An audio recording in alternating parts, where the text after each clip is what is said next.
ஒரு காலத்துல நம்ம நெல் வயல் சிரிச்சுச்சு. மண் உயிரோட இருந்துச்சு. தண்ணி அமிர்தம் மாதிரி இருந்துச்சு. ஆனா மனுஷன் என்ன பண்ணா? கொஞ்சம் யூரியா, 2 பூச்சிக்கொல்லி, மிக்ஸி ஜூஸ் மாதிரி கலக்கி ஊத்திட்டான்.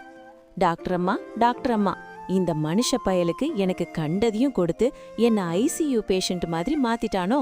ஏன், எப்படியாவது காப்பாத்துங்க. மண்புழு சொல்லுச்சு, அண்ணே, இந்த மண்ணில் என்னால வேலை செய்ய முடியாது. நீங்க வேற யாராவது ஆள வச்சீங்க, நான் ரிசைன் பண்றேன். அப்பதான் விவசாயிக்கு புரிஞ்சது, நம்ம ஊரு மருந்து சாணம், பஞ்சகவ்யம், வேப்ப எண்ணெய் என்று.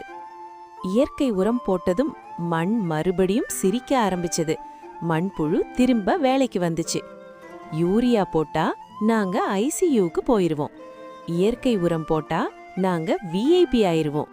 ரசாயனம் உயிரை கொல்லும், இயற்கை உயிரை காப்பாற்றும். நம்ம சோறு விஷமா, மாறுவதும் அமிர்தமாயிருப்பதும் நம் கையில்தான் உள்ளது.